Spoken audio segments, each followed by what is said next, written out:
सैनिकहरूले शान्ति सेना अन्तर्गतको मिसनमा त्यसलाई एक किसिमले भन्दाखेरि ब्लड मनी भने पनि हुन्छ अथवा त्यो पसिनाको मोल। यसको बारेमा कि उहाँले माफी माग्नु पर्यो, फिर्ता लिनु पर्यो? मन्त्रीज्यू माफी माग्नुहोस्, माफी माग्दाखेरि कोही पनि सानो हुँदैन। होइन, मैले माफी माग्दाखेरि पनि मान्यज्यूलाई बुझाएर मात्रै माग्ने हो, त्यतिकै माग्ने कुरा आउँदैन। होइन, शान्ति सेनामा खट्दाखेरि मृत्यु भएको व्यक्तिलाई पाउने क्षतिपूर्ति स्वरूपलाई के भनिन्छ? मान्यज्यूले नै मलाई नामाकरण गरिदिनु, म त्यही भन्नुलाई नि त मैले जाने रहन्छ होइन। ल, ब्लड मनी नभए पारिश्रमिक, ठिक छ, ल क्षमा पाऊँ, ल यो पनि भनिदिएँ मैले। ल अगाडि जाउँ, ल मान्छे अगाडि जानुहोस्।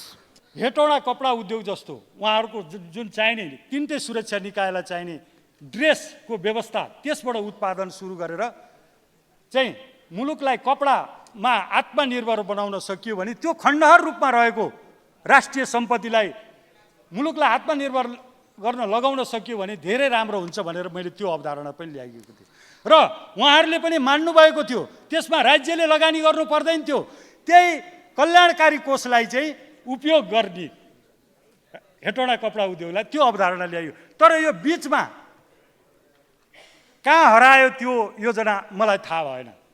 त्यो अत्यन्त राम्रो योजना थियो, आफूलाई टेन्डर परे ठिक, नपरे सेटिङ भन्ने जुन तरिका छ नि त्यो पनि ठिक होइन। माननीय रक्षा मन्त्रीज्यूले विनियोजन विधेयकमाथि छलफलमा उठेका प्रश्नको जवाब दिँदै हुनुहुन्छ कि कुनै कविता कथा पढ्दै हुनुहुन्छ? म यसको जवाब खोज्न चाहन्छु।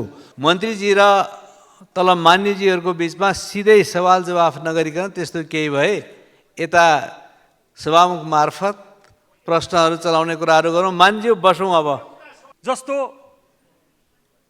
कुनै अपराधीहरू आएर लुक्यो, विदेशबाट आएको सुरक्षाकर्मीले आएर इन्काउन्टर गर्दाखेरि नेपालको सुरक्षाकर्मीलाई थाहा हुँदैन, सुरक्षा परिषदलाई थाहा हुँदैन, त्यो अवस्था पनि छ। आज म यस गरिमामय सदन समक्ष आर्थिक वर्ष 2081-82 मा रक्षा मन्त्रालयको बजेट उपशीर्षक अन्तर्गत विनियोजित बजेट तथा कार्यक्रमको सम्बन्धमा माननीय सदस्यहरूको उठाउनु भएको जिज्ञासा, राख्नुभएको महत्त्वपूर्ण सुझाव, प्रश्न र विचारहरूप्रति प्रस्तुत हुन गइरहेको छु। सर्वप्रथम रक्षा मन्त्रालय र अन्तर्गतको नीतिगत कार्यक्रम र बजेटका साथै मुलुकको सार्वभौम सत्ता, राष्ट्रिय अखण्डता, स्वाधीनता, राष्ट्रिय स्वतन्त्रता र राष्ट्रिय सद्भावप्रति चासो राख्दै अत्यन्त रुचिका साथ मान्य सदस्यहरूले यसमा सहभागी हुनुभएकोमा धेरै धेरै हार्दिक आभार व्यक्त गर्न चाहन्छु।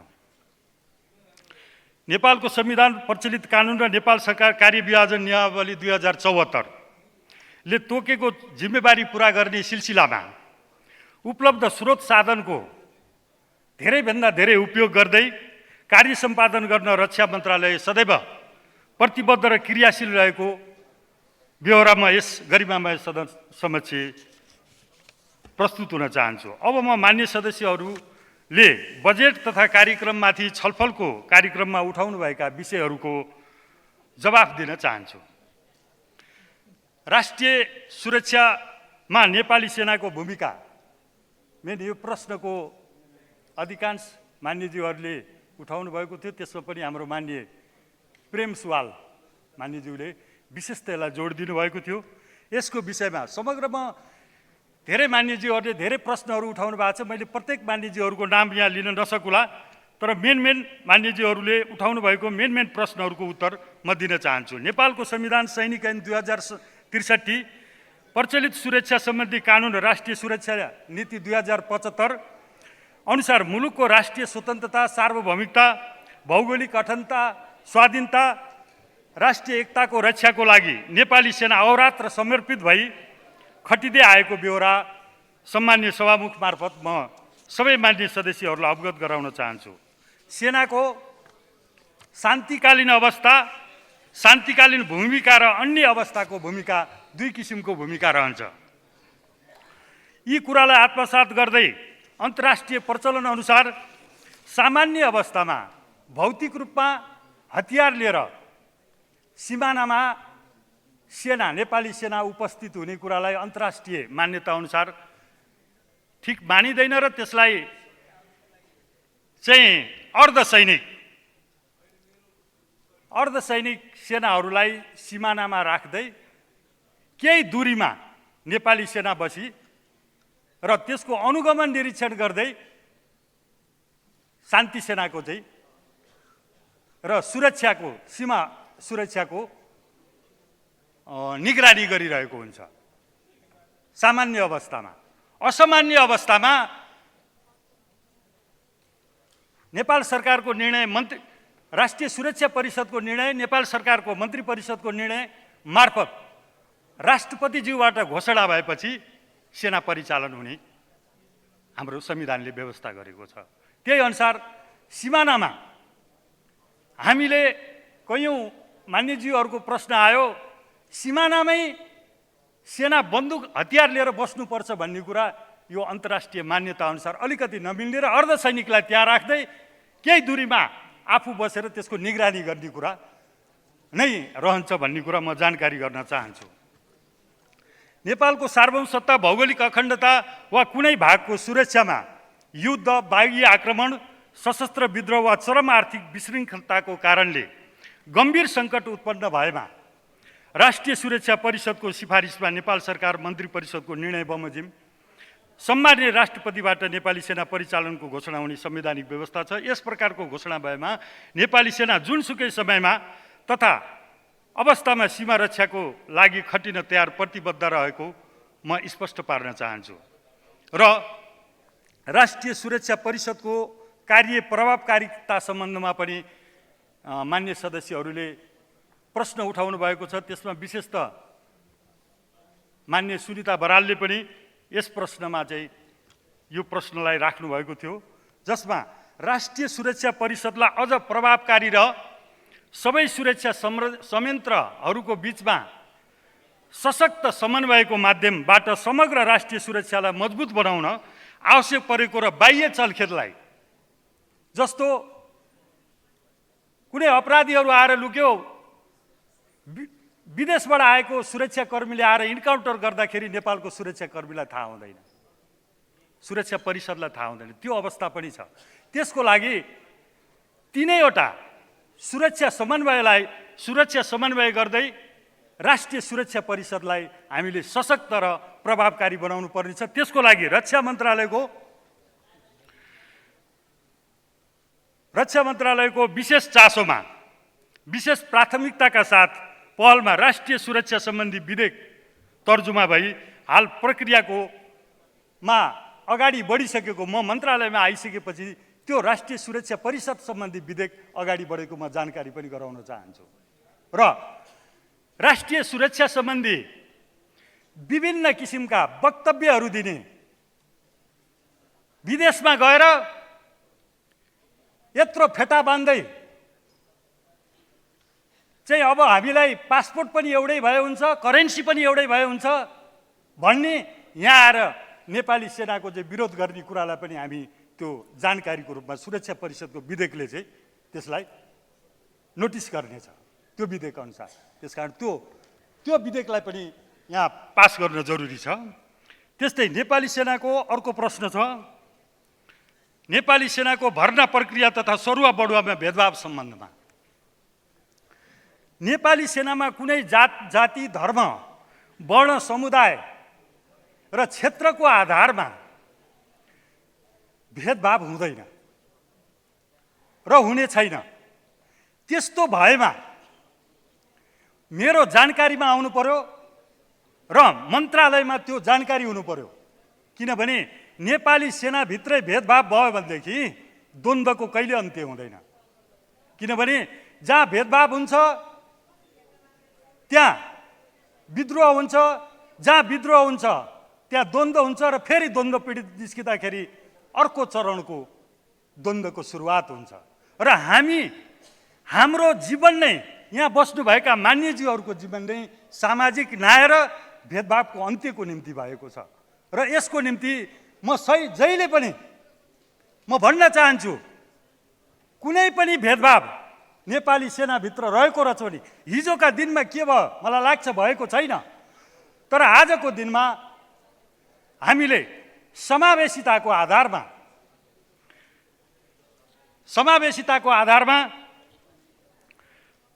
2000 सैनिक सेवा नियमावली 2069 मा खुला प्रतियोगिताद्वारा पूर्ति हुने पदहरूको 45% सङ्ख्या समावेशीकरणका लागि छुट्याइएको सो सङ्ख्यालाई 100% माने 20% आदिवासी जनजाति, 32 मधेसी, 28 दलित, 15 पिछडिएको क्षेत्र र 5% आरक्षणको व्यवस्था गरिएको छ।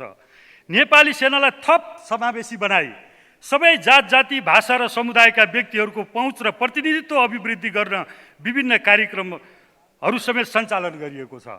जस्तो पिछडिएको क्षेत्र समुदायलाई नेपाली सेनामा आकर्षित गर्नको निम्ति छनौट प्रक्रियालाई ती पिछडिएका भूगोलहरूमा छनौट प्रक्रियाका अफिसहरू राखी ती पिछडिएका वर्गहरूलाई आकर्षित गरिएको छ भनेदेखि अर्को नेपाली सेना दल जस्तो महत्त्वपूर्ण लोकप्रिय कार्यक्रममा आकर्षित गर्नको निम्ति ती सामुदायिक विद्यालयहरूमा ती कार्यक्रमहरू सञ्चालन गरिएको छ। त्यसकारण म के भन्न चाहन्छु भने हिजोका दिनहरूमा कुनै खास वर्गका मान्छेहरू सेनामा भर्ना हुन्थ्यो भनेदेखि आज त्यो छैन। आज खुर्पी चलाउने गाउँको दलित जाति, पिछडिएका वर्ग, सीमान्तकृत सबै समुदायबाट प्रतिनिधित्व हुने व्यवस्था गरिएको छ र त्यो प्रतिनिधित्व मार्फत नेपाली सेना मजबुत हुँदै गइरहेको छ र लोकतान्त्रिक अभ्यासमा अब्बल तरिकाले अगाडि बढिरहेको कुरा म जानकारी गराउन चाहन्छु।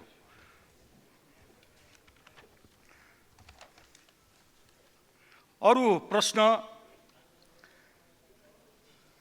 वातावरण, प्रकृति तथा प्रकृति सम्पदा संरक्षण सम्बन्धमा पनि प्रश्न उठेको थियो। हाल नेपाली सेना आफ्नो मुख्य जिम्मेवारी साथसाथै नेपाल सरकारको निर्देशन बमोजिम वन तथा वातावरण, हिमाल सफाई, ऐतिहासिक एवं पुरातत्वको महत्त्वका संरचनाहरूको सुरक्षा, चुरे संरक्षण, प्रकृति संरक्षण जस्ता तोकिएका अन्य प्राकृतिक कार्यहरूमा समेत परिचालन हुँदै आइरहेको छ। यी कार्यहरूमध्ये प्रकृति संरक्षणको जिम्मेवारी नेपाली सेनाले 2034 सालदेखि निरन्तर रूपमा निर्वाह गर्दै आइरहेको छ।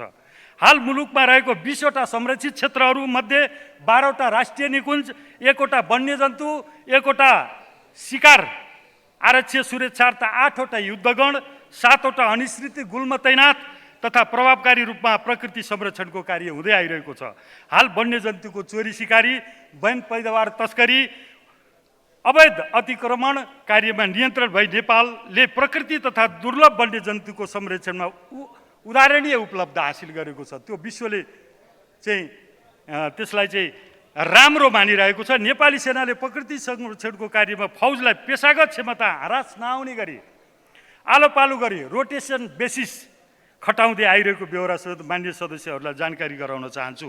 भर्खर मात्र डडेलो निभाउने क्रममा 3टा नेपाली सेनाका जवानहरूको मृत्यु भएर 1जना अहिले सख्त घाइते पनि हुनुहुन्छ। त्यो प्रकृति संरक्षण, वन तथा वातावरण जोगाउनको निम्ति उहाँहरूले गर्नुभएको यो योगदानको एउटा तत्कालीन अवस्थाको ज्वलन्त उदाहरण हो। राष्ट्रिय सेवा दलको कार्यक्रम सम्बन्धमा राष्ट्रिय सेवा दल राष्ट्रप्रति समर्पित, वफादार र अनुशासित युवाहरूको जनशक्ति निर्माण गर्ने अभिप्रायले युवाहरूको क्षमता अभिवृद्धि तथा सुदृढीकरण गर्दै राष्ट्र निर्माणको अभियानमा अतुलनीय योगदान दिनको निम्ति 2022 सालमा राष्ट्रिय सेवा दल स्थापना भई देशको 77वटै जिल्लाहरूमा स्थानीय तहसम्म असरदार हुने गरी राष्ट्रिय निर्माणमा सहयोग तथा देशमा आइपर्ने विभिन्न विपद अवस्था सेवा दिन सक्षम बनाउने समेत उद्देश्यले नेपाली सेना अन्तर्गत राष्ट्रिय सेवा दलको लोकप्रिय कार्यक्रम सञ्चालन भएको छ। आज युवा जेनेरेसनमा आज वनको डढेलो त के भन्नु, गाउँ गाउँ लागु औषध कुलतले गाउँ गाउँ डढेलो लागेको छ। वनको डढेलो त अब नेपाली सेनाले प्रत्यक्ष गएर निभाउन सक्दो रहेछ। त्यो कुलतमा लागेको युवाहरूलाई अहिले राम्रा र असल मान्छेहरू गाउँमा बस्न नसक्ने स्थिति भइरहेको छ। खुल्ला बोर्डरको कारण आयातित लागु औषधहरू र जुन राष्ट्रभावको प्रति अलिकति अभाव हुने बित्तिकै ऋण लिएको छ, ऋण तिर्नु पर्यो भनेदेखि पनि यो देशलाई चाहिँ अर्को देशसँग जिम्मा लगाइदिउँ भन्ने अभिव्यक्ति दिने, छोराछोरीको फिस तिराउन सकेन भने पनि यो मुलुकलाई जिम्मा लगाइदिउँ भन्ने यस्ता अभिव्यक्ति, यो मुलुकलाई चाहिँ काहीँ जिम्मा लगाइदिउँ भन्ने अभिव्यक्तिको जुन भावहरू सुरुवात भएको छ र युवाहरूमा जुन किसिमको, नयाँ पिँढीहरूमा जुन किसिमको राष्ट्रप्रतिको भाव कमजोर भएको छ, त्यो कार्यक्रमलाई अझ राष्ट्रप्रति समर्पित भाव, सेवाभाव र मुलुकलाई आइपर्दाखेरि हामीले जस्तो पनि बलिदानी दिन तयार हुनुपर्छ, जस्तो पनि सेवा निर्वाह गर्नुपर्छ भन्ने भाव जगाउनको निम्ति जुन राष्ट्रिय सेवा दल अहिले यसलाई यसलाई प्राथमिकतामा राखेर बढी बजेट विनियोजन गरिएको छ, जसमध्ये यसपालि 7,704 जनालाई चाहिँ त्यस राष्ट्रिय सेवा दलबाट प्रशिक्षित गरिने योजना रहेको छ र जम्मा हालसम्म 82,184 जना प्रशिक्षित भए। यसपालि 7,704 जना। यसको पहिलाको तुलनामा यसलाई बजेट बढाइएको छ, किनभने यो लोकप्रिय कार्यक्रम छ। अस्ति हाम्रो माननीय नगिना यादवजीले पनि भन्नुभयो, मेरो छोरीलाई मैले त्यहाँ राखेको र त्यसको प्रभावले गर्दाखेरि मेरो छोरीको जुन संस्कार, जुन मेरो छोरीको राष्ट्रप्रतिको भाव भिन्दै जाएको छ भनेर मलाई व्यक्तिगत रूपमा पनि भेटेर भन्नुभयो। त्यसकारण त्यस्ता कार्यक्रमहरू हामीले अहिले राख्न जरुरी छ र त्यसलाई बढोत्तरी गर्न जरुरी छ भन्दै यसमा रु 54 करोड 38 लाख रुपियाँ विनियोजन गरिएको छ, जसले गर्दाखेरि हरेक सामुदायिक विद्यालयहरूमा त्यो नैतिकवान, त्यो राष्ट्रप्रति समर्पित, त्यो सेवाभावले ओतप्रोत, त्यो राष्ट्रलाई अगाध माया गर्ने जनशक्तिहरू सिर्जना होस् र अनुशासित युवाहरू सिर्जना होस् भन्ने किसिमले यसलाई सबभन्दा बढी यसपालि बजेट विनियोजन गरिएको छ। अर्को सबभन्दा बढी प्रश्न उठेको काठमाडौँ तराई मधेस दूरमार्ग सडक आयोजना नेपाली सेनाको सहभागिता सम्बन्धमा। यो सडक चाहिँ यो दक्षिण एसियाकै सडकहरूमध्येमा एक पर्ने, जुन 80 को स्पिडले हिँड्न सक्ने त्यस्तो महत्त्वपूर्ण सडक र यो सडक मेरो घर जाने सडक पनि हो। त्यसकारण यसलाई मैले धेरै चासोका साथ हेरेको छु, किनभने त्यो सडक बनेको खण्डमा म मेरो घरबाट सदन भ्याउँछु, होइन भने एक दिन पुरै लाग्छ। त्यसकारण कति चासो होला मलाई, होइन? त्यसकारण म के भन्न चाहन्छु नि, नेपालको संविधानको भाग 28 धारा 267 को उपधारा 4 मा नेपाल सरकारले नेपाली सेनालाई सङ्घीय कानुन अनुसार विकास निर्माण, विपद व्यवस्थापन लगायतका अन्य कार्यमा समेत परिचालन गर्न सक्ने संवैधानिक व्यवस्था रहेको छ। नेपाली सेनालाई कहाँ र कहिले कस्तो प्रकृतिको जिम्मेवारी दिने भन्ने कुरा नेपाल सरकारले आवश्यकता परे अनुरूप गर्ने निर्णय हो। भएको बेला म सम्मानित सभामुख मार्फत मान्य सदस्यज्यूहरूलाई जानकारी गराउन चाहन्छु। हाल खास गरी ठुला र रणनीतिक महत्त्वका पूर्वाधारहरू तथा राष्ट्रिय दृष्टिकोणले महत्त्वपूर्ण ठानिने दुर्गम तथा विकट पहाडी क्षेत्रको विकास निर्माणको कार्य तथा विपद व्यवस्थापन जस्तै भूकम्प, हावाहुरी, आगलागी, बाढी पहिरो,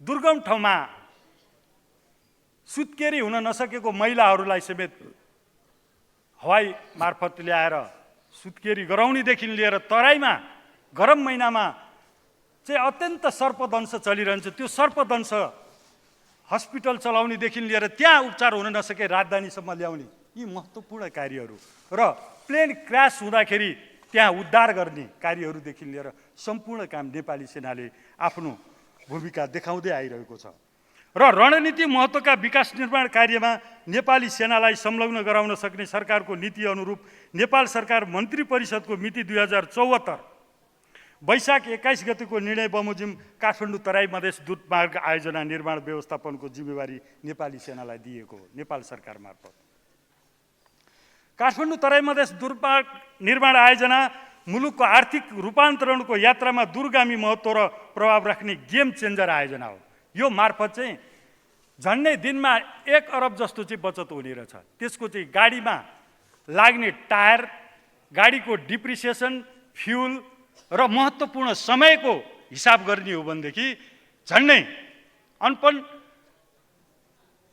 अरबको हाराहारीमा पुग्ने रहेछ। त्यति गाडीहरू त्यहाँबाट चल्ने र त्यसबाट हाम्रो बचत हुने र 3 तहको बिचौलियाहरू, तराईमा उत्पादन भएको वस्तुमा यहाँ आइपुग्दाखेरि 3 तहको बिचौलियाले काम गर्दो रहेछ। त्यो 3 तहको बिचौलिया समेत समाप्त हुने, त्यो गेम चेन्जर चाहिँ एउटा आयोजना हो। नेपाल सरकार मन्त्री परिषदबाट मिति 2076 साल भाद्र 1 गते आयोजनाको विस्तृत परियोजना डिपिआर स्वीकृत भई विभिन्न चरणहरूमा अन्तर्राष्ट्रिय परामर्शदाताहरू छनौट गरी प्याकेज अनुसार ठेक्का सम्झौता भई मिति 2078 जेठ 31 गतेबाट निर्माण कार्य प्रारम्भ भएको छ। 74वटा योजना बनेको छ, 76मा यसको डिपिआर बनेको छ र यसको कार्यान्वयनको सुरुवात 2078 जेठ 31 गतेबाट भएको छ। कामको सुरुवात। यस्तो प्रकृति र प्रविधिको सडक नेपालमा पहिलो पटक बन्न लागेकोले नयाँ प्रविधिको प्रयोग र गुणस्तर सुनिश्चितताको लागि विदेशी परामर्शदाताको सहयोग लिनु स्वाभाविक र अनिवार्य रूपमा आवश्यक रहेको यथार्थ समेत मान्य सदस्यज्यूहरूलाई अवगत गराउन चाहन्छु। त्यहाँ मैले पटक पटक अनुगमन गरेको छु। त्यहाँको चाहिँ पिल्लरहरू सुन्दाराको धरारा भन्दा पनि अग्लो पिल्लरहरू त्यहाँ खडा गरिएको छ, जहाँ चाहिँ माथि नै मिसिनहरू फिट गर्नु पर्दो अत्याधुनिक। त्यो प्रविधि अहिलेसम्म नेपालमा कहीँ पनि प्रयोग भएको छैन। त्यस्तो प्रविधिहरू पनि त्यहाँ प्रयोग भइराखेको छ। त्यसकारण वैदेशिक परामर्शदाता त्यहाँ नियुक्त गर्नुपर्ने जरुरी नै देखिन्छ। नेपाल सरकार मन्त्री परिषदमा पेश भएको डिपिआर बमोजिम काठमाडौँ तराई मधेस द्रुतमार्ग सडक आयोजनाको प्रारम्भिक लागत मूल्य अभिवृद्धि कर तथा कन्टिन्जेन्सी सहित मूल्य अभिवृद्धि कर र कन्टिन्जेन्सी सहित है 2 खर्ब 13 अर्ब 95 करोड रहेकोमा मिति 2080 4/30 मा गरिएको डिपिआर पुनरावलोकन पश्चात 2 अर्ब 2 करोड घट्न गई, यहाँ बढ्न गई भन्ने कुरा आएको छ। 2 अरब 2 करोड घट्न गई। संशोधित लागत 2 खर्ब 11 अर्ब 93 करोड हुन आएको छ। यो कुनै कपोकल्पित र यो झुट ठहरिएको खण्डमा सम्बन्धित निकाय जिम्मेवार हुनेछ र यहाँहरूले कुनै पनि प्रमाण ल्याएर मन्त्रालयमा पेश गर्नुभयो भनेदेखि त्यसको जिम्मेवार म हुनेछु। हालसम्म 65 अर्ब 21 करोड खर्च भई कुल भौतिक 34.82% रहेको छ। उक्त आयोजनाको कुल लम्बाइ विगतमा 72.529 किलोमिटर रहेकोमा हाल संशोधित डिपिआर बमोजिम करिब 1.552 किलोमिटर घट्न गई हाल 70.977 किलोमिटर कायम हुन आएको छ। यसै गरी दूत मार्ग 89वटा पुल पुलको जम्मा पुलको लम्बाइ 12.885 किलोमिटर र 6 स्थान 10.055 किलोमिटर सुरुङ मार्ग रहेको समेत मान्य सदस्यहरूलाई जानकारी गराउन चाहन्छु। विश्वव्यापी रूपमा फैलिएको कोभिड-19 को महामारी, जसमा सबै सङ्घ संस्थाहरूलाई 1 वर्ष 9 महिना चाहिँ त्यो छुट दिएको छ तोकिएको समयभन्दा। किनभने त्यहाँ काम गर्ने कन्ट्र्याक्टरहरू समेत, विदेशी कन्ट्र्याक्टरहरू समेत आफ्नो देशमा फर्किएको छ त्यो अवधिमा र त्यसलाई त्यो फास्ट्यागमा मात्रै होइन अन्य सङ्घ संस्थाहरूलाई पनि 1 वर्ष 9 महिना छुटको व्यवस्था गरेको छ समय। किनभने सबै अफिसहरू सबै चाहिँ बन्द रहेको अवस्था, काम गर्न नसक्ने वातावरण, ठेकदार आफै रहन नसकेको विदेशी ठेकदारहरू, प्राविधिकहरू रहन नसकेको लेबरहरूले त्यहाँ काम गर्न नसकेको अवस्था भएको हुनाले 1 वर्ष 9 महिना त्यो आयोजनालाई छुट दिएको छ। पूरक वातावरणीय मूल्याङ्कन supplementary environmental impact assessment SEIA फेरि त्यसलाई काम गर्ने सिलसिलामा भएको अनुभव र त्यसलाई घटाउन सक्ने, सडकहरू घटाउन सक्ने, कहीँ टनल भएको ठाउँमा पुल हाल्न सक्ने र छोट्याउने क्रममा त्यो SEIA र रुख कटान स्वीकृतिको प्रक्रियामा भएको ढिलाइ, सडक निर्माण गर्नुपर्ने छ, वन मन्त्रालयले चाहिँ रुख कटानको अनुमति नै दिँदैन। 22 सालको चाहिँ ऐन नियमहरू छाटेर काट्नै दिँदैन। कसरी सडक निर्माण गर्ने? त्यो जग्गाको भोगाधिकार प्राप्ति, सडकको केही खण्डको जग्गा अधिग्रहण भइरहेको समस्या, स्थानीय खानी तथा नदी जन्य निर्माण, अहिले स्थानीय निकायलाई चाहिँ पूर्ण अधिकार दिएको छ। आफ्नो खोलाको चाहिँ आफ्नो निगरानी राख्ने, आफ्नो चाहिँ उसमा राख्ने, उठाउन पाइँदैन भन्ने त्यो ऐनसँग पनि बाजिएको कारण सामग्रीहरूको आपूर्ति र उपयोगमा रहेको विभिन्न व्यवधान लगायतका कारणले निर्माण प्रक्रियालाई अपेक्षा अनुरूप गति दिन केही चुनौतीको सामना गर्नु परेको समेत मान्य सदस्यज्यूहरूलाई अवगत गराउन चाहन्छु। द्रुत मार्गको प्रस्तावित शून्य बिन्दु खोकना इलाकाको जग्गा अधिग्रहण सम्बन्धी समस्या समानार्थ रक्षा मन्त्री मेरो संयोजकत्वमा जग्गा अधिग्रहण विवाद समिति तथा उपसमिति गठन भई कार्य भइरहेको छ। मैले देखेको कैयौँ व्यक्तिहरूले खोकनामा विवाद सिर्जना गरिदिने, फर्सिडोलमा गएर जग्गा किन्ने, किनभने त्यहाँ विवाद भएपछि त फर्सिडोलपट्टि फर्क्यो नि त बाटो। यसरी पनि विवाद सिर्जना गरेको देखियो। त्यसकारण त्यो समाधानको लागि पनि हामी सबैले लाग्नुपर्ने जरुरी छ र सबैको सहयोगको जरुरी छ। किनभने त्यो सडक निर्माण नहुँदाखेरि राज्यको यत्रो लगानी भइसक्यो, अब हामी फर्किन पनि सक्दैनौँ र त्यसको ब्याज लाग्ने ठाउँमा ब्याज लागेको हुन्छ भने राज्य डुब्ने त्यसै कारणले हो। त्यसकारण आफ्ना सीमित फाइदाका निम्ति, आकाङ्क्षाका निम्ति यस्ता परियोजनाहरूलाई डुबाउनु हुँदैन भन्ने कुरा पनि म यहाँ जानकारी गराउन चाहन्छु। त्यो जहाँबाट चाहिँ भएको छ, त्यसको चाहिँ इस्टिमेट भएको छ, तीबाट हुनुपर्छ र त्यसको लागि सबैले सहयोग गर्नुपर्छ। त्यो व्यापार गर्ने ठाउँ होइन, यो पनि म जानकारी गराउन चाहन्छु। अर्को, समग्रमा नेपाल सरकारबाट प्राप्त कार्यदिशा अनुसार नै आयोजनाको निर्दिष्ट समयावधि 2083 चैतभित्र नै द्रुतमार्गको निर्माण स्वीकृति, लागत अनुमान र तोकिएको गुणस्तर अनुरूप सम्पन्न गर्ने नेपाली सेनाको कार्ययोजना तयार गरी सोही बमोजिम कार्य भइरहेको छ। उक्त आयोजना तोकिएको लागत र गुणस्तर अनुरूप समयमा नै सम्पन्न गर्ने गराउने कुरामा म प्रतिबद्ध छु। 2083 चैत महिनामा त्यहाँबाट गाडी चढेर म घर जाने मैले जुन प्रतिबद्धता जाहेर गरेको छु, त्यसको लागि म प्रतिबद्ध छु र त्यही अनुसार अहिले द्रुत तरिकाले अगाडि बढिरहेको छ र त्यहाँको डेली रिपोर्ट आउने, आज दिनभरिमा कति प्रगति भयो त्यो डेली रिपोर्ट आउने वातावरण पनि मैले बनाएको छु। डेली रिपोर्ट आउने र डेली त्यसको खर्च कति भयो र काम कति अगाडि भयो, हिजोको तुलनामा आज कति भयो, त्यसको वातावरण पनि बनाएको छु र त्यो अनुसार 2083 चैतसम्ममा त्यहाँ गाडी गुड्ने छ भन्ने म प्रतिबद्धता यो रोस्टमबाट म दिन चाहन्छु। तर त्यसको लागि सबैको सहयोग र को जरुरी छ। अर्को प्रश्न, साथै मान्य सदस्यहरूको यसको आर्थिक पक्षका बारेमा उठाउनु भएको विषयलाई गम्भीरताका साथ लिँदै सो सम्बन्धमा नेपाल सरकारको प्रचलित खरिद कानुनहरूको अधीनमा रही पारदर्शी र उत्तरदायीपूर्ण ढङ्गले निर्माण कार्य भइरहेको ब्यौरा अवगत गराउन चाहन्छु। त्यहाँ खरिद ऐन अनुसार लो बिड, जसले कममा गुणस्तरीय मापदण्ड अनुसार काम गर्न सक्छ उसले पाउँछ। त्यो अनलाइन सिस्टममा टेन्डर हुन्छ। हिजोका दिनहरूमा के भयो मलाई थाहा छैन, त्यो मैले सबै हेरिसकेर भ्याएको छु। तर अहिले जति पनि भएको छ लो बिड सिस्टममा खरिद ऐन अनुसार भएको छ। तर टेन्डर पर्छ एउटा, हाल्ने धेरै हुँदो रहेछन्, नपर्नेहरू जति सेटिङमा भयो भनेर गीत गाउँदै हिँड्दो रहेछन् है, त्यो पनि मैले देखेँ। त्यसरी आफूलाई टेन्डर परे ठिक, नपरे सेटिङ भन्ने जुन तरिका छ नि त्यो पनि ठिक होइन। टेन्डर सिस्टममा गइसकेपछि लो बिडलाई छोडेर हाई बिडलाई लियो भने त्यहाँ हो भ्रष्टाचार, त्यहाँ हो अनियमितता। त्यसकारण लो बिडमा जाने र गुणस्तरीय कायम गर्ने कुरालाई हामीले प्राथमिकता दिनैपर्छ र त्यस्तो सेटिङमा भएको लो बिड टेन्डर सिस्टममा लो बिडले नपाएर त्योभन्दा माथिल्लोलाई दिएको छ भने त्यो मेरो मन्त्रालयमा जानकारी होस्। त्यो एनी टाइम त्यो ठेक्का म खारेज गरिदिनेछु, एनी टाइम। म यो पनि भन्न चाहन्छु। अर्को,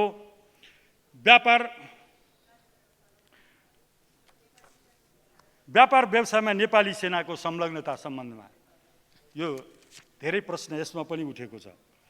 नेपाली सेना कुनै पनि व्यावसायिक गतिविधिमा संलग्न नरहेको यथार्थ जानकारी गराउँदै सैनिकहरूले शान्ति सेना अन्तर्गतको मिसनमा त्यसलाई एक किसिमले भन्दाखेरि ब्लड मनी भने पनि हुन्छ अथवा त्यो पसिनाको मोल, त्यो मोल चाहिँ उहाँहरूको पारिवारको निम्ति भोलि बुढेसकाल हुँदाखेरि दबाई गर्नको निम्ति केही शान्ति सेनाबाट काट्यो। शान्ति कल्याणकारी कोष पारिश्रमिक र भत्ता रकमबाट निश्चित प्रतिशत छुट्याई सो रकमबाट कल्याणकारी कोषको स्थापना गरी नेपाल सरकारको स्वीकृतिमा बहालवाला तथा अवकाश प्राप्त सैनिकहरू एवं माननीय मन्त्रीज्यू आश्रित र अनाथ परिवार एकैछिन यहाँ रहनु होला।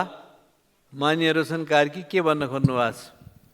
सभामुख महोदय, माननीय मन्त्रीज्यूले ब्लड मनी भन्नुभयो, उहाँलाई ब्लड मनीको अलिकति अर्थ थाहा छैन कि जस्तो लागेर मलाई त्यसबारेमा उहाँको ध्यान आकर्षण गर्न चाहन्छु। र अघि फेरि उहाँले चाहिँ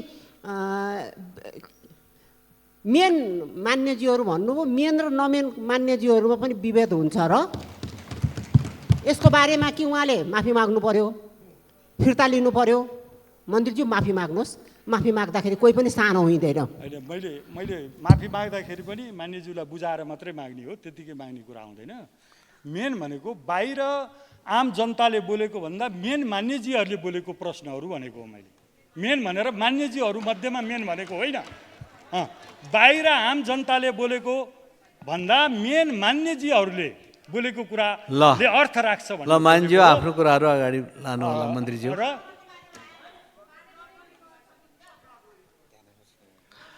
मान्यज्यू ब्लड मनी शान्ति सेनामा आफ्नो व्यावसायिकता प्रदर्शन गर्दा शान्ति सेनामा हाम्रा नेपाली सेनाहरू धेरै खटिरहनु भएको छ।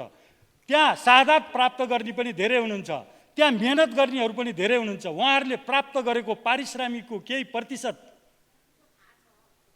कल्याणकारी कोषमा जम्मा हुन्छ। त्यो कल्याणकारी कोषमा जम्मा भएकोले उहाँहरूको परिवार, उहाँहरूको बुढेसकाल सबैमा त्यो कल्याणकारी कोषले सहयोग पुर्याउनको निम्ति, उहाँहरूले उहाँहरूको बच्चाहरूलाई पढाउनको निम्ति विद्यालय सञ्चालन, उहाँहरूलाई बिरामी हुँदाखेरि औषधि गर्नको निम्ति हस्पिटल, होइन, यी सबै कुराहरू सञ्चालन गर्दै आइएको छ। त्यसकारण यसलाई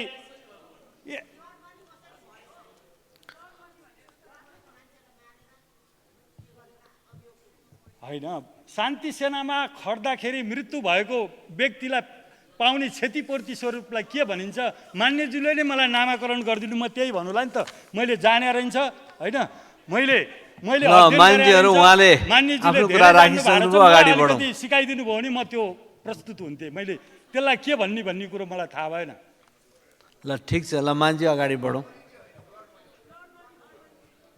ल ब्लड मनी नभए पारिश्रमिक, ठिक छ, ल क्षमा पाऊँ, ल यो पनि भन्ने मैले। ल अगाडि जाउँ, ल मान्छे अगाडि जानुहोस्। कल्याणकारी कोषको स्थापना गरी नेपाल सरकारको स्वीकृतिमा बहालवाला तथा अवकाश प्राप्त सैनिकहरू एवं तिनका आश्रित र अनाथ परिवारको आर्थिक सामाजिक कल्याण र शिक्षा तथा स्वास्थ्य उपचारका लागि विभिन्न सेवामूलक क्रियाकलापहरू सञ्चालन गर्दै आइरहेको ब्यौरा स्पष्ट पार्न चाहन्छु। सैनिक ऐन 2063 र सैनिक कल्याण, अझै म के भन्न चाहन्छु भनेदेखि मेरो अवधारणा है, अब यहाँ कसरी आउँछ त्यो कल्याणकारी कोषलाई चाहिँ आज हामी राष्ट्रिय लगानीको निम्ति विभिन्न देशहरूकोबाट प्रतिनिधि मगाई ठुलो खर्चमा लगानी सम्मेलन हामी गरिराखेका छौँ। त्यो कल्याणकारी कोषलाई हामी कुनै राष्ट्रिय लगानीमा हामीले उपयोग गर्न सक्यौँ भनेदेखि त्यसले पनि ठुलो सहयोग पुर्याउँछ। त्यो झन्डै हाम्रो चाहिँ 82 अर्ब रुपियाँ छ।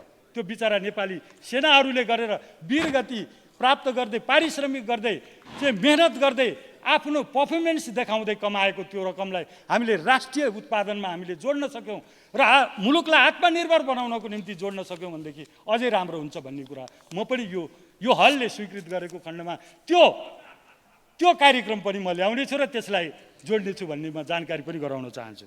सैनिक ऐन 2063 सैनिक कल्याणकारी कोष नियमावली 2065 मा समयानुकूल संशोधन गरी लगानीको दायरा र क्षेत्र फराकिलो पार्ने नीतिगत व्यवस्था गर्न सकिएको अवस्थामा सैनिक कल्याणकारी कोष अनुत्पादक रूपमा सञ्चित रहेको रकमलाई बढी उत्पादन कार्यमा उपयोग गर्न सकिने, यसबाट मुलुकलाई आत्मनिर्भर हुन सहयोग पुर्याउने तथा ठुला पूर्वाधार निर्माणको क्षेत्रमा लगानीको न्यूनतालाई केही हदसम्म सम्बोधन गर्न समेत सहयोग पुग्ने देखिन्छ। मैले योभन्दा अगाडि 20-22 दिन म रक्षा मन्त्री भएको थिएँ, त्यतिखेरै मैले के भनेको थिएँ भने उहाँहरूसँगै सल्लाह गरेर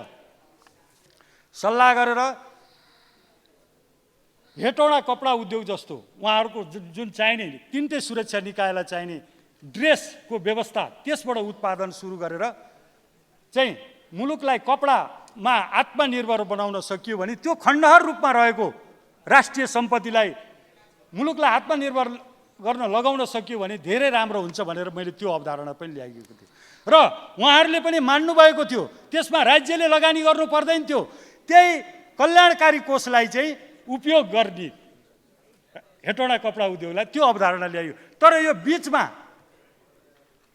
कहाँ हरायो त्यो योजना मलाई थाहा भएन।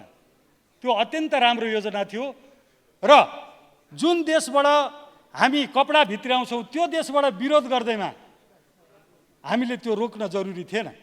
हामी आत्मनिर्भर हुँदाखेरि विदेशीको सामान त हामीले किन्नु पर्दैन, आत्मनिर्भर नहुँदाखेरि त हामीले विदेशीको सामान किन्नुपर्छ। त्यही सामान हाम्रो बिकिराखोस्, हाम्रा व्यापारीले काम पाइराखुन् भनेर स्याल हुइया चलाइयो। अब नेपाली सेना पाकिस्तानी मोडलमा जाँदैछ भनेर के आत्मनिर्भर हुनु पाकिस्तानी मोडल हो? खण्डहर उद्योगहरूलाई सञ्चालन गर्नु के पाकिस्तानी मोडल हो? त्यो भनेको भरमा चाहिँ हेटौँडा कपडा उद्योगको चाहिँ रोकिएको जस्तो मलाई लागेको छ। त्यो विदेशीहरूले उनीहरूको सामान बेच्नको निम्ति उनीहरूको व्यापारीहरूले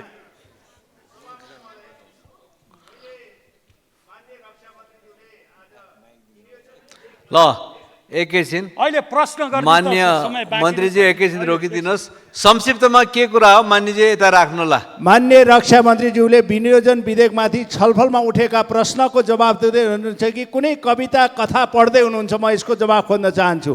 उहाँले फेटा बाँधेर बाहिर जाने अनि यहाँ आएर सेनाको विरोध गर्ने भयो, त्यो फेटा बाँधेर जाने भनेको को कसलाई इङ्गित गरेको, त्यसको जवाब रोस्टमबाट दिन अनुरोध गर्दछु। धन्यवाद। मान्य सदस्य बसौँ। त्यो जवाब दिनु। मान्य सदस्यहरूका जिज्ञासालाई प्रति प्रश्न गर्ने यही सोझै भन्दा पनि पछाडिबाट राख्ने पनि हाम्रो व्यवस्था छ। त्यहाँ स्पष्टीकरणको रूपबाट निर्धारित समयमा पनि राखिनेछ। र अर्को कुरो सिधै मन्त्रीजी र तल मान्यजीहरूको बिचमा सिधै सवाल जवाफ नगरिकन त्यस्तो केही भए यता सभामुख मार्फत प्रश्नहरू चलाउने कुराहरू गरौँ। मान्यज्यू बसौँ। अब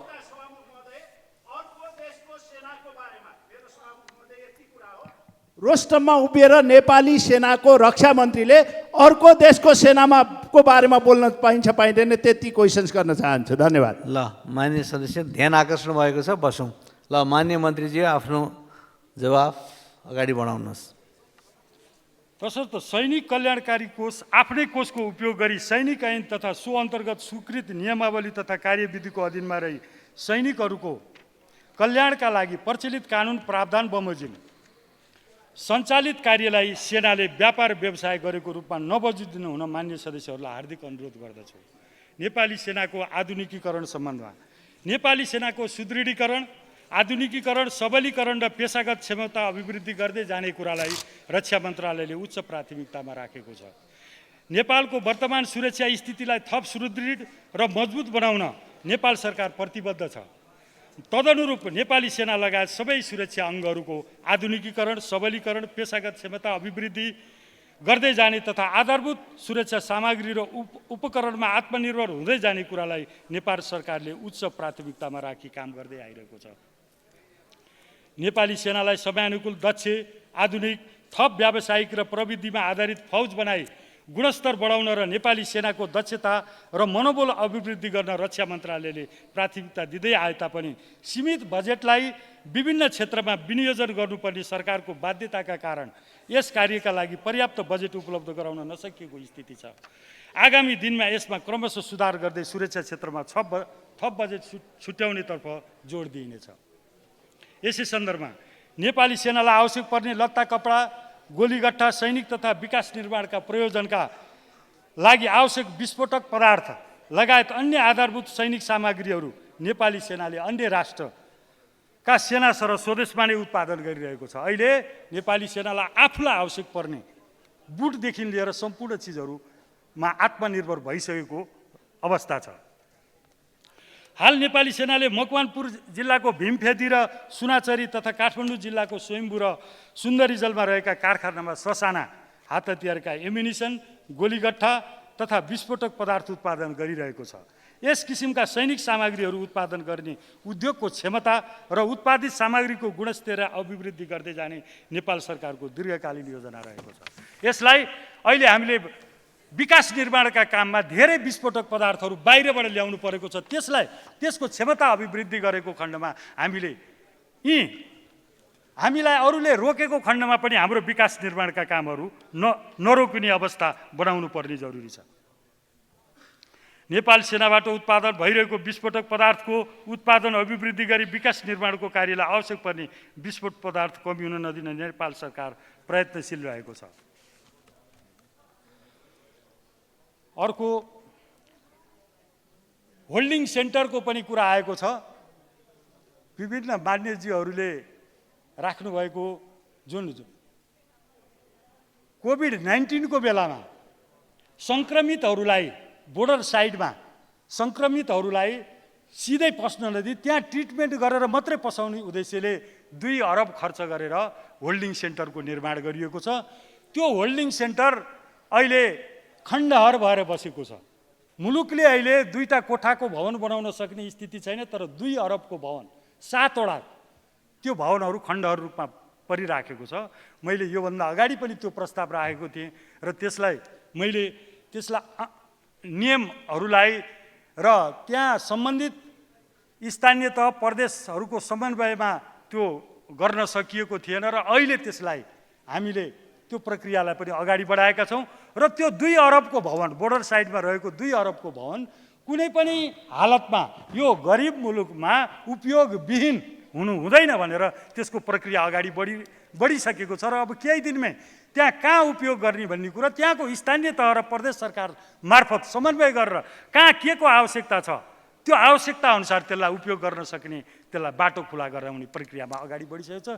यो मेन त माननीय सुनिता बरालज्यूले राख्नुभएको थियो, यो महत्त्वपूर्ण प्रश्न, त्यसको लागि धन्यवाद पनि दिन चाहन्छु। अर्को राष्ट्रिय प्रतिरक्षा विश्वविद्यालयको पूर्वाधार निर्माणको लागि जुन प्रश्न उठेको छ त्यो बहुवर्षीय ठेक्का स्वीकृत भई भौतिक संरचना निर्माण कार्य भइरहेको छ। जुन प्रतिरक्षा विश्वविद्यालय भन्नाले हाम्रा सेनाहरू माथिल्लो तहका रथीहरू उपरथीहरू रथी हुनको निम्ति जुन त्यो नेतृत्व लेभलको सेनाहरू चाहिँ वृत्ति विकासको लागि प्रमोसनको लागि चाहिँ हामीले विदेशमा गएर त्यो सर्टिफिकेट लिनु पर्थ्यो। त्यसको लागि यो प्रतिरक्षा विश्वविद्यालयको एकदमै जरुरी थियो, किनभने नेपाली सेनाले नै अन्त गएर त्यो सर्टिफिकेट लिनुपर्छ भनेदेखि ती चाहिँ मनोबल गिर्न सक्छ भन्ने किसिमले यसलाई पनि प्राथमिकतामा राखिएको छ। त्यो आफ्नै देशमा त्यो सर्टिफिकेट दिन सक्ने शिक्षाको चाहिँ विकास हुनुपर्छ भन्ने किसिमले यसलाई अगाडि बढाइएको छ। अर्को ठुला प्रकृतिका विपद र बृहत स्वास्थ्य प्रकोपको समयमा जस्तो 72 को भूकम्प जस्ता बिरामी जनता कोभिड-19 जस्ता यो महत्त्वपूर्ण ठुलो सङ्ख्यामा सबै किसिमका आधारभूत स्वास्थ्य सेवा उपलब्ध गराउने प्रयोजनले नेपाली सेना अन्तर्गत सैनिक कल्याणकारी कोषमा रहेको रकम समेतलाई परिचालन गरी वीरेन्द्र सैनिक अस्पताल परिसरमा मास क्याजुअलिटी ट्रिटमेन्ट सेन्टर भने मतलब ठुलो भूकम्प आयो हस्पिटलमा अड्दैन, त्यो अवस्थामा त्यत्रो मासलाई कहाँ ट्रिटमेन्ट गर्ने भन्दा त्यो वीरेन्द्र सैनिक प्रहरी अस्पतालमा विगतमा 72 सालमा पनि चौडीमा राखेर छतमा राखेर ट्रिटमेन्ट गर्नु परेको अवस्था थियो। हाम्रो देशमा विपदहरू आइरहेको छ, त्यसको कारण त्यो ठुलो मासलाई एकैचोटि आधारभूत स्वास्थ्य दिनको निम्ति एकै ठाउँमा इक्विपमेन्ट चाहिँ जम्मा गर्नको निम्ति वीरेन्द्र सैनिक अस्पतालमा भौतिक संरचना निर्माण कार्य अघि बढाइएको छ। अर्को महत्त्वपूर्ण कुरा मित्र राष्ट्रहरूबाट हामीलाई सहयोग गरेको तर त्यो उपयोग गर्न नसकेको अवस्था। बिचरा भनेर दिएको छ इक्विपमेन्टहरू, तर त्यो आएर भन्सारमा थकिएको छ अथवा सम्बन्धित निकायमा आएर थकिएको छ। त्यो प्रयोगविहीन अवस्थामा, त्यो केही दिन प्रयोगविहीन हुने बित्तिकै त्यो चाहिँ कामै नलाग्ने अवस्था हुन्छ। जस्तो भारतबाट दिएको 60वटा स्कर्पियो मित्र राष्ट्र भारतबाट दिएको, त्यस्तै मित्र राष्ट्र चीनबाट दिएको 95वटा गाडी सैनिक इक्विपमेन्ट, त्यो एउटा गाडी चाहिँ अर्बौं रुपियाँ पर्छ। 95 गाडी 7 वर्षदेखि थन्किराखेको अवस्था थियो। मैले त्यो योभन्दा अगाडि थाहा पाएर त्यसको प्रक्रिया मैले पुरा गर्न सकिनँ, तर यसपालि मैले आउने बित्तिकै त्यो अर्थ मन्त्रालयसँगको बारम्बारको मिटिङमा त्यसलाई चाहिँ अनि यातायात मार्फत त्यसलाई दर्ता गराउने प्रक्रिया अगाडि बढाइसकेको छु। जुन 95वटा गाडी थियो, 60वटा भारत र अमेरिकाबाट दिएको ड्रोनहरू समेत थन्किएर बसेको अवस्था थियो, त्यसलाई प्रक्रियामा ल्याइएको छ। सैनिक प्रयोजनका लागि सहयोग स्वरूप प्राप्त विभिन्न सवारी साधन तथा उपकरणलाई प्रयोगमा ल्याउन आवश्यक नीतिगत प्रक्रिया प्रबन्ध मिलाइएको छ। सम्माननीय सभामुख महोदय, नेपालको संविधानद्वारा प्रदत्त अधिकार प्रयोग गर्दै नेपाल सरकारले नेपाली सेनालाई दिएको निर्देशअनुसार देशका विभिन्न स्थानहरूमा राष्ट्रको सुरक्षाका लागि नेपाली सेना तैनात हुनुका साथै देशभित्रका विभिन्न विकास निर्माण, विपद व्यवस्थापन लगायत आफूलाई दिएका अन्य कार्यहरू समेत सेनाले ब्यारेकमा होइन बङ्करमा बसेर प्रशंसनीय रूपमा कार्य गर्दै आइरहेको छ। विदेशमा समेत शान्ति स्थापना कार्यमा नेपाली सेनाले प्रशंसनीय ढङ्गले काम गर्दै आइरहेको छ। हाल नेपाली सेना विश्व शान्ति स्थापनार्थ धेरै शान्ति सैनिकमा खटिने मुलुकहरूमध्येमा अहिले सङ्ख्या र भूमिकाको आधारमा नेपाली सेना 1 नम्बरमा संयुक्त राष्ट्रसङ्घको विभिन्न देशमा भन्नाले अहिले 8वटा देशहरूमा खटिएको छ शान्ति मिसनमा, र त्यहाँ विभिन्न देशका सेनाहरू छन्। त्यसमध्येमा अब्बल दर्जा साबित भई 1 नम्बर चाहिँ नेपाली सेना साबित भएको छ। त्यो 1 नम्बर यहाँ गरेको आफ्नो देशमा गरेको भूमिका सहित उहाँको भूमिका समेत त्यहाँ जोडिएर 1 नम्बर प्राप्त हुन्छ। त्यो किसिमको चाहिँ हैसियत प्राप्त गरेको छ। समावेशिताको आधारमा पनि आज नेपाली महिला चेलीहरू शान्ति सेनाको मार्फत त्यहाँ चाहिँ आफ्नो भूमिका देखाइरहनु भएको छ। समावेशिताको आधारमा पनि महिला सेनाहरूले विश्व शान्तिमा खेलेको अहम भूमिकाको लागि पनि नेपाल पहिलो छ। त्यसकारण हाम्रो नेपाली सेना समावेशी र भूमिकाको आधारमा अब्बल दर्जा साबित भएको छ, र त्यो अब्बल दर्जा साबित हुँदाहुँदै आफ्नै देशबाट प्रहार हुने हो भने कुन उच्च मनोबलका साथ उनले त्यहाँ काम गर्ने? विश्व संयुक्त राष्ट्रसङ्घ जस्तो संस्थाले अब्बल दर्जा नेपाली सेना भन्ने, तर तथ्यहीन कुराहरू पनि आएर यी प्रहार हुने भने कुन मनोबलका साथ त्यहाँ काम गर्ने? हिजोका दिनहरूमा थियो होला, हिजोका दिनहरूमा त्यही वर्ग थियो होला। आज मैले अघि पनि भने आज समावेशिताका आधारमा प्रत्येक भूगोलबाट प्रत्येक जाति वर्गबाट समावेशिताको आधारमा त्यहाँ डेमोक्रेटिक नम्सबाट ओतप्रोत भएका युवाहरू त्यहाँ छिरिसकेका छन्। त्यसकारण नेपाल सरकारको निर्वाचित जनप्रतिनिधिको मार्फत बनेको सरकारको निर्देशन पालन गरेको, लोकतान्त्रिक सरकारको निर्देशन पालन गरेको कुरा म भन्न चाहन्छु।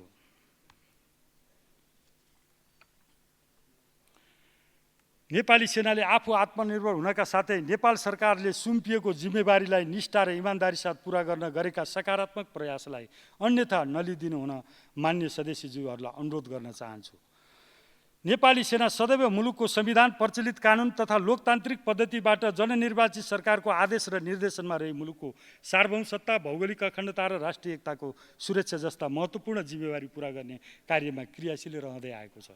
मुलुकमा भएको राजनीतिक परिवर्तनसँगै नेपाली सेना लोकतान्त्रिक विधि पद्धतिद्वारा सञ्चालित हुँदै थप समावेशी र जनउत्तरदायी भएको बेहोरा समेत मान्य सदस्यहरूलाई अवगत गराउन चाहन्छु।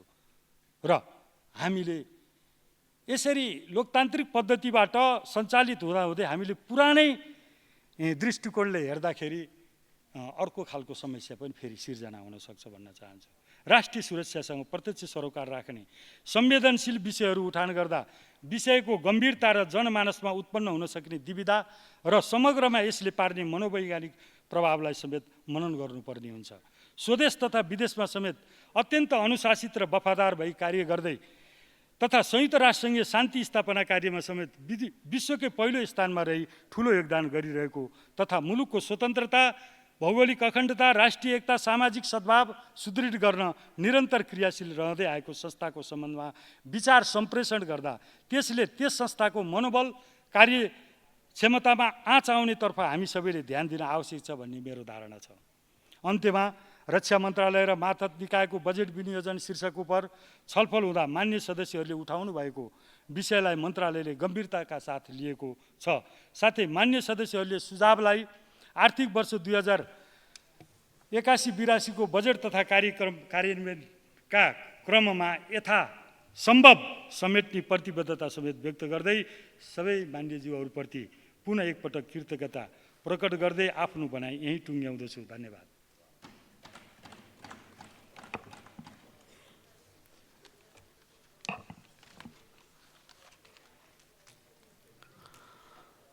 माननीय सदस्यहरू, अब उक्त जवाफका सम्बन्धमा स्पष्टीकरण माग गर्न चाहनुहुने मान्य सदस्यहरूलाई समय दिन्छु।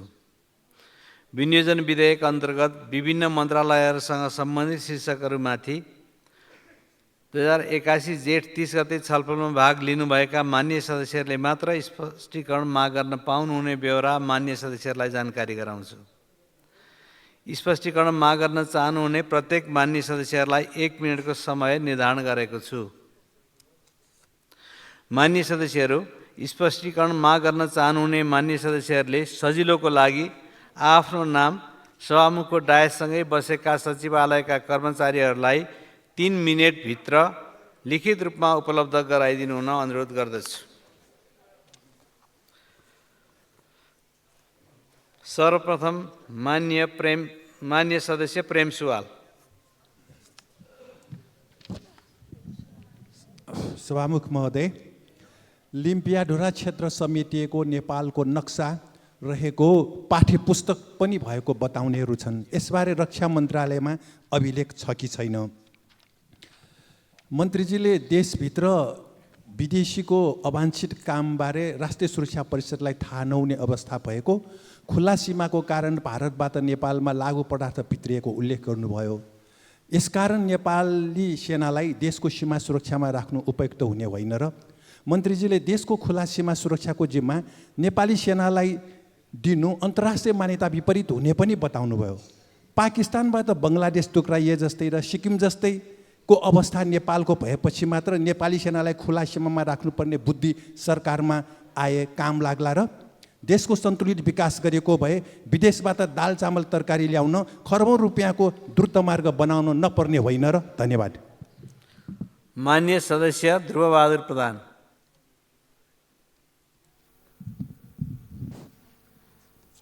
सम्माननीय सभामुख महोदय, नेपाली सेनाको क्षमता अभिवृद्धि गर्न अत्याधुनिक उपकरणबाट निगरानी गरेर नेपाली आकाशलाई सुरक्षित गर्न आवश्यकताबारे कुनै जवाब आएन र निर्माण कार्यको लागि समेत क्षमता वृद्धि गरेर विस्फोटक पदार्थहरू उत्पादन गर्ने कुराबारे स्पष्ट भएन र कूटनैतिक सम्बन्धहरू विस्तार गर्नको लागि अन्तर्राष्ट्रिय मिलिटरी स्पोर्ट्स मार्फत नेपाली सेनाले यो सम्बन्ध विस्तार गर्न सक्छ भन्ने खालको कुरा स्पष्ट भएन। धन्यवाद। मान्य सदस्य मैना कार्की। सम्माननीय सभामुख मार्फत म माननीय रक्षा मन्त्रीज्यूसँग प्रश्न सोध्न चाहन्छु। नेपाली सेनालाई निर्माणमा जिम्मा दिएका सडकहरूको प्रगतिको अवस्थासित कति सन्तुष्टि हुनुहुन्छ मन्त्रीज्यू? काठमाडौँ तराई जोड्ने फास्ट ट्र्याक सडक दार्चुला तुसरापानी कोठेघाट तिनकर सडक कति वर्षमा पुरा गर्ने कार्ययोजना छ? आगामी वर्षमा कति बजेट छ? मान्य मन्त्रीज्यूसँग स्पष्ट जवाब चाहन्छु। धन्यवाद। मान्य सदस्य राजेन्द्र कुमार केसी। सभामुख महोदय, नेपाली सेना नेपालको प्रतिष्ठा हो, मान हो, शान हो। तर आज रक्षा मन्त्रीजीले यहाँ आफ्नो मन्त्रालयको विनियोजन विधेयकमा जवाफ दिँदै गर्दा केही कन्फ्युज रहेको जस्तो मलाई लाग्यो। म अनुरोध गर्न चाहन्छु, कहिले बिचरा भनेर कोभिडमा चाहिँ नेपाललाई सहायता गरेको भन्नुहुन्छ, के हो त्यो बिचरा भनेको? अनि कहिले चाहिँ प्रतिरक्षा विश्वविद्यालयका सम्बन्धमा रथीलाई उपरथीलाई रथी बनाउन भन्नुहुन्छ, उहाँ अलिक कन्फ्युज हुनुहुँदैछ। यो प्रतिरक्षा विश्वविद्यालय अन्तर्राष्ट्रिय चाहिँ मान्यतामा एउटा प्रतिरक्षा विश्वविद्यालय नेपालमा होस्, त्यहाँ विभिन्न किसिमको तालिम नेपाल स्वदेशी र विदेशलाई गर्न सकोस्। विशेष गरेर नेसनल डिफेन्स कोर्स जस्ता स्टाफको कलेज जस्ता चाहिँ ठुला चाहिँ तालिमहरू दिन सकोस् भन्ने त्यसको करिकुलम पनि बनाएको छैन सभामुख महोदय। अहिले हामी भौतिक पूर्वाधारमै छौँ, तर अलिकति रक्षा मन्त्रीजी अलिकति कन्फ्युज भएको जस्तो मलाई लाग्यो। र बङ्करदेखि ब्यारिकसम्म भन्ने एउटा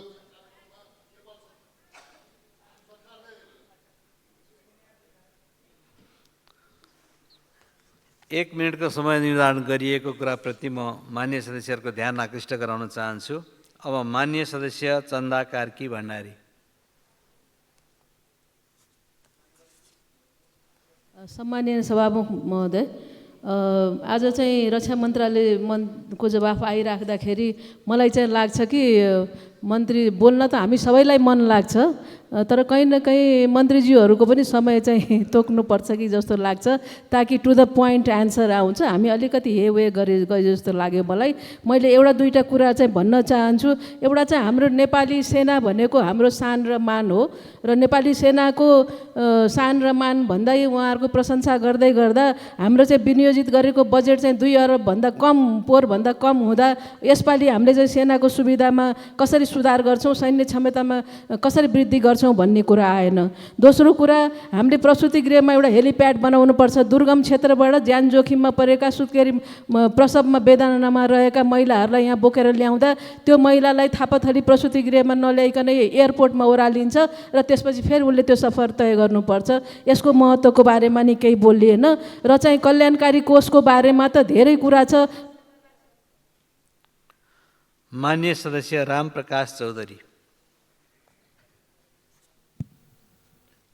सम्माननीय सभामुख महोदय, मार्फत माननीय रक्षा मन्त्रीलाई मेरो प्रश्न, तराई मधेस जोड्ने दुर्गमार्ग कहिलेसम्म नेपाल सरकारले तोकेकै समय 83 चैत्रसम्म सम्पन्न हुन्छ कि हुँदैन? त्यस्तै अर्को प्रश्न, के यो खोकनाको मुआवजा सम्बन्धी विवाद कहिलेसम्म टुङ्गिन्छ? र अन्तिम प्रश्न, फास्ट ट्र्याक खोल्ने क्रममा के कति रुख काटिए र के कति बिरुवा रोपिए? धन्यवाद। मान्य सदस्य सीता मेजार। सम्माननीय सभामुख महोदय, म मान्य रक्षा मन्त्रीज्यूलाई म प्रश्न गर्न चाहन्छु। सेनाको आधुनिकीकरण, व्यवसायीकरण र राइट साइजिङको सम्बन्धमा सरकारले के कस्तो व्यवस्था गरेको छ र मन्त्रीज्यूलाई चाहिँ विषय केन्द्रित र संवेदनशील भइकिन एन्सर दिन वा प्रस्तुत हुनका लागि म सभामुख मार्फत रुलिङको माग पनि गर्दछु। धन्यवाद। मान्य सदस्य रामकृष्ण यादव।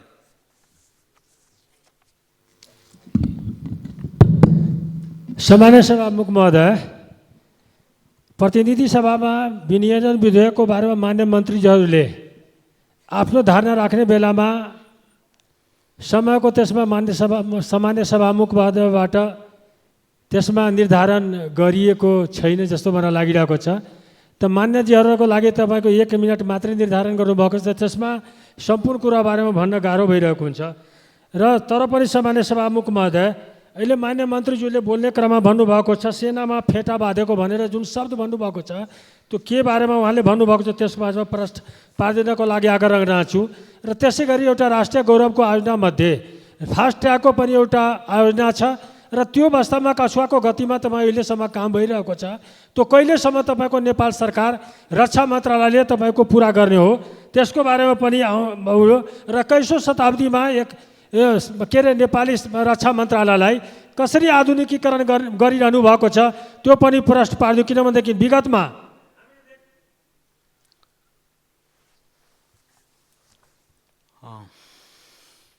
माननीय सदस्यहरू, अब माननीय रक्षा मन्त्री हरिप्रसाद उप्रेतीलाई उक्त स्पष्टीकरणको सम्बन्धमा स्पष्ट पार्न अनुमति दिन्छु। माननीय सदस्य रोस्टममा आएर उपयुक्त समयभित्र स्पष्टीकरण दिनुहुन म निर्देश गर्दछु।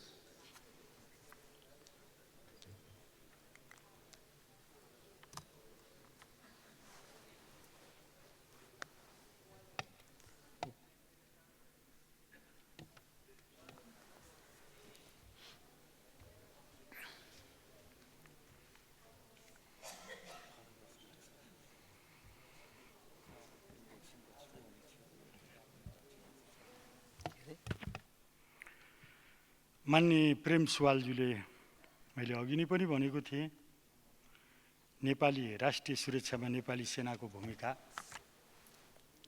नक्सा, संशोधित नक्सा त्यो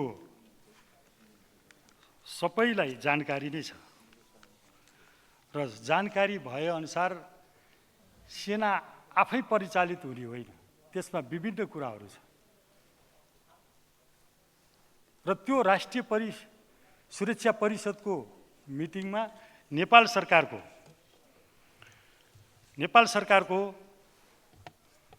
मन्त्री परिषदको निर्णयमा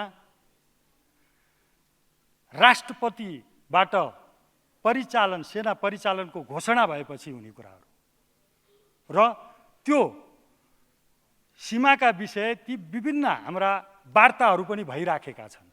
त्यसमा पहिला पनि इपिएस कि इपिजी हो, इपिजी अन्तर्गत विभिन्न चरणमा वार्ताहरू पनि भएको छ र ती वार्तामा केही निर्णयहरू पनि भएका छन् है। त्यो भएको हुनाले त्यहाँ के गर्ने भन्ने कुरा मन्त्री परिषदको निर्णय राष्ट्रपतिको घोषणा अनुसार नै हुने कुराहरू हो। म अहिले यति नै भन्न चाहन्छु र अन्तर्राष्ट्रिय सीमाको विषयमा सामान्य अवस्थामा नेपाली सेना हतियारसहित भौतिक रूपमा सिमानामा उपस्थित हुँदै त्यसलाई अर्धसैनिक रूपमा परिचालन हुनुपर्छ भन्ने अवधारणाका साथ सशस्त्र सेनाहरू रहेको र त्यसको केही दूरीमा नेपाली सेना रही अनुगमन र निरीक्षण गरिरहेको र सहयोग पुर्याइरहेको अवस्था छ। म उहाँको प्रश्नको विषयमा अहिले यही नै भन्न चाहन्छु र खर्बौँ रुपियाँ द्रुत मार्ग बनाउन किन पर्यो भन्ने प्रश्न पनि मान्यजीले राख्नु भएको छ। त्यो द्रुत मार्गबाट म भन्छु त्यो निर्माण भएको खण्डमा नेपालको विकासको त्यो प्रमुख आधार नै रहन्छ। किनभने उत्पादन हुने, तराईमा उत्पादन हुने वस्तुहरू त्यो सिधै रूपमा उत्पादकले उपभोक्तासम्म ल्याउन सक्छ र उसको लागत जुन ल्याउँदाखेरि लाग्ने लागत 3 तहको बिचौलिया मैले अघि पनि भनिसकेँ। 3 तहको बिचौलियामा उपभोक्तासम्म आइपुग्दो रहेछ। त्यो 3 तहको उपभोक्ता पनि रहने छैन र जुन दिनभरि लगाएर ढुवानी गर्ने सिलसिलामा हामी 1 घण्टा 2 मिनटमा तराईबाट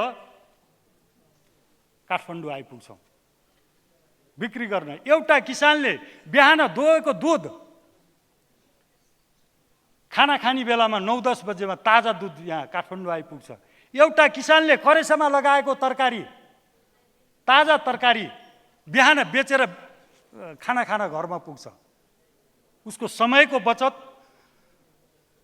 सम्पूर्ण उत्पादन र उपभोग, उत्पादक र उपभोगको बिचमा अत्यन्त नजिक ल्याउने र समयको सबैभन्दा भ्यालुएबल समयको बचत, गाडीको डिप्रिसिएसनको बचत, तपाईँलाई टायरको बचत, फ्युलको बचत गर्दाखेरि त्यहाँ चाहिँ धेरै मात्रामा राज्यको बचत हुने देखिन्छ र त्यो एउटा तराईको लागि त्यो लाइफ लाइन नै हो। तराईको लागि मात्रै होइन, मुलुककै लागि लाइफ लाइन हो भन्न म चाहन्छु उहाँको प्रश्न। अर्को, मान्य मैना कार्की, नेपाली सेनालाई दिएको मार्गहरूको प्रगतिबारे सन्तुष्ट हुनुहुन्छ? म यो विषयमा म के भन्न चाहन्छु भने, म यो मन्त्रालय समाएपछि छोटै समयमा म किमानथाङका पुगेँ, ओलाङचुङ गोला पनि पुगेँ र नेपाली सेनाले जहाँ काम गरेको ठाउँहरू धेरै ठाउँहरूमा मैले पुगेँ। पुग्दाखेरि किमानथाङकामा पुग्दाखेरि के देखियो भनेदेखि इक्विपमेन्टहरू पनि छ, सेना पनि तैनात छ काम गर्न, तर सीमित बजेटको कारण वर्ष दिनलाई दिएको बजेट 4 महिना 5 महिनामा सिद्धिन्छ। अरू समय त आइडल बस्यो, इक्विपमेन्ट पनि आइडल बस्यो, नेपाली सेनाको जनशक्ति पनि आइडल बस्यो। त्यसले गर्दाखेरि हाम्रो त्यो मार्ग बनाउनको निम्ति लागत पनि बढ्यो र काम पनि समयमा सम्पन्न हुन सकेको छैन। त्यसकारण राष्ट्रिय गौरवको योजनाहरूलाई विशेष त अहिले प्राथमिकता दिएको छ र हामीले बजेट पुर्याउन सकेको खण्डमा नेपाली सेनाले समयमै सम्पन्न गर्नेछ, म यो विश्वास दिलाउन चाहन्छु। अर्को, मान्य राजेन्द्र केसीज्यूले भन्नुभयो बिचरा भनेर कोभिड-19 को विषयमा बिचरा भन्ने शब्द प्रयोग गर्नुभयो भने मैले भन्न खोजेको के हो भनेदेखि फास्ट ट्र्याकको सुरुवात हुँदै थियो, त्यति नै खेर कोभिड-19 आइपुग्यो, जसले गर्दाखेरि त्यो मेन ठेकदारहरू समेत आफ्नो देशमा, विदेशी ठेकदारहरू थिए, आफ्नो देशमा फर्किए। प्राविधिकहरू, वैदेशिक परामर्शदाताहरू आफ्नो देशमा फर्किए। लेबरहरूलाई काम गर्नको निम्ति रोकिएको थियो। त्यो अवस्था हाम्रो 1 वर्ष 9 महिना सरकारले नै त्यो अवस्थालाई नगन्ने भनेर भनिएको छ। त्यसकारण मैले भनेको के हो भने त्यो अवस्थालाई माइनस गर्दाखेरि हाम्रो लागत समय धेरै क्रस गरेको छैन। 76 मा डिपिआर भयो, 78 मा कार्यक्रम सुरु भयो। सुरुवात भएको केही दिनमा कोभिड-19 भयो, भूकम्प भयो, एवं रीतिले गर्दाखेरि त्यो समयले गर्दाखेरि हाम्रो अलिकति समय बढेको जस्तो देखिन्छ। त्यो समयलाई माइनस गर्दा तोकिएको समय र तोकिएकै लागतमा द्रुत मार्ग सम्पन्न हुने कुरा म यहाँहरूलाई विश्वस्त गराउन चाहन्छु। अर्को, नेपाली सेना सान र मान भन्ने कुरामा दुई मत छैन। र अर्को, मलाई पनि अत्यन्त हाम्रो माननीय डाक्टर चन्दा कार्कीज्यूले राख्नुभएको कुरा मलाई पनि लागिरह्यो। अस्ति भर्खर पनि मैले भने यो सुत्केरी हुन नसकेको अनि एक्सिडेन्ट घटनाहरूको अधिकांश फोन मलाई आउने, आएपछि फोन गर्यो, त्यो चाहिँ गृह मार्फत जाने, त्यसपछि आएर एयरपोर्टबाट व्यवस्था गर्नुपर्ने। त्यसको लागि हस्पिटलमै भइदिएदेखि अत्यन्त राम्रो भन्ने कुरा जुन सुझाव राख्नुभएको छ, यो सुझावलाई म मनन गरेर यसलाई कार्यान्वयनको तर्फ लिएर जानेछु। यो महत्त्वपूर्ण सुझावको लागि धन्यवाद दिन चाहन्छु। र अर्को, हाम्रो मान्य पहिला पनि राम्रो सुझाव दिनुभएको थियो मान्य ध्रुवबहादुर प्रधानजीले, मैले टिप्न भ्याइनँ है, मलाई फेरि एकचोटि रिमाइन्ड भएदेखि चाहिँ अझै म विस्फोटक पदार्थको उत्पादन क्षमताको विषय थियो क्यारे हो, यही विषयमा मैले भनिहालेँ। अहिले विस्फोटक पदार्थको हामीले विदेशमा आश्रित हुनु परेको छ र उहाँहरूले खटाएको अनुसार हामीले लिनु परेको छ र काम गर्नु परेको छ र त्यो विस्फोटक पदार्थ हामीले नै उत्पादन गर्न सके हाम्रो विकास निर्माण काम। यसको लागि त्यो विस्फोटक पदार्थहरू हाम्रो उत्पादन गर्ने उद्योग हाम्रो नभएको होइन, त्यो छ, नेपाली सेनाहरूले उत्पादन, तर त्यसको कार्यक्षमता त्यसको बढाउन सकिएको छैन। यसपालि हामीले विकास निर्माणको लागि मुलुकलाई अग्रगतिमा लानको लागि यो महत्त्वपूर्ण रहेछ भनेर त्यसलाई हामीले सुन्दरी जल, स्वयम्भू र सुनाखरी र भीमफेदीमा भएकोलाई हामीले त्यसलाई उत्पादन क्षमता बढाउँदैछौँ, त्यो मुलुकको विकास निर्माणको लागि। र यहाँले अस्ति पनि राम्रो सुझाव दिनुभएको थियो र अहिले पनि यो महत्त्वपूर्ण प्रश्न गरेर राम्रो सुझाव दिनुभएकोमा म धन्यवाद दिन चाहन्छु। अर्को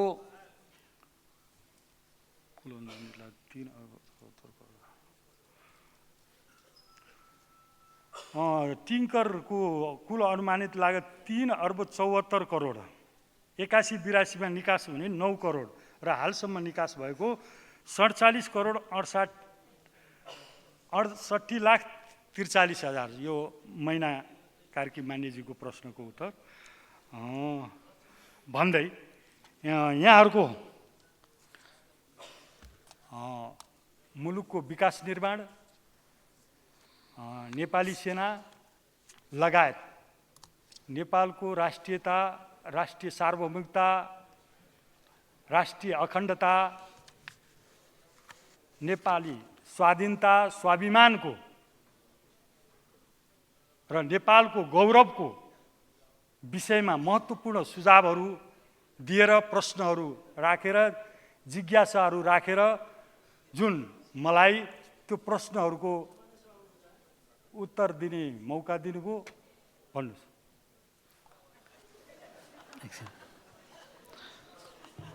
माननीय मन्त्रीजी एकछिन बस्नुहोस्। माननीय सदस्य के भन्न लाग्नु भएको छ? ल संक्षिप्तमा भन्नुहोस्। यता हजुर ठिक छ। प्रश्न सोध्ने क्रममा मैले माननीय मन्त्रीज्यूसित आग्रह गरेको थिएँ कि माननीय मन्त्रीज्यूले बोल्ने क्रममा फेटा बाँधेको भन्ने शब्द उहाँले प्रयोग गर्नुभएको थियो। त्यो फेटा बाँधेको शब्द भन्ने कुन अर्थमा उहाँले प्रयोग गर्नुभएको छ? अर्को कुरा, फास्ट ट्र्याक कहिलेसम्म तपाईँको निर्माण काम पुरा हुन्छ, सम्पन्न हुन्छ, त्यो बारेमा चाहिँ आएन भनेर मेरो कुरा। ल धन्यवाद मान्य सदस्य, बसौँ। धन्यवाद मान्यज्यू। मैले ल तपाईँले आफ्नो भनाइ अगाडि बढाउनुहोस् मन्त्रीज्यू।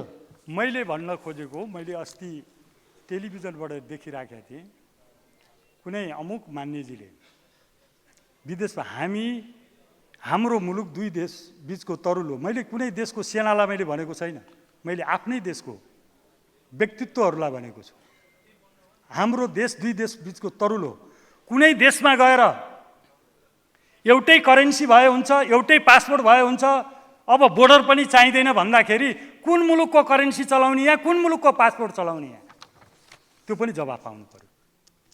यतापट्टि अर्को राष्ट्र पनि छ, हाम्रो सार्वभौम मुलुक हो, हाम्रा मित्र राष्ट्र हुन्, तर कुनै मुलुकको एउटै पासपोर्ट, एउटै करेन्सी र अब सीमाविहीन बनाउनुपर्छ भन्ने भाषा बोलेर नेपाली सेनालाई चाहिँ गाली गर्न पाइँदैन भनेको हो मैले। त्यो तपाईँहरूले त्यो म उपलब्ध गराउनुपर्छ भने म उपलब्ध गराउँछु। अहिले मैले नाम नलिउँ होला। धन्यवाद। मैले कुनै सेनाको मैले विरोध गरेको होइन। त्यस्ता बोल्ने मान्य नेताहरूको विषयमा मैले भनेको हो। अच्छा मान्य मन्त्रीज्यू, तपाईँको सिद्धियो।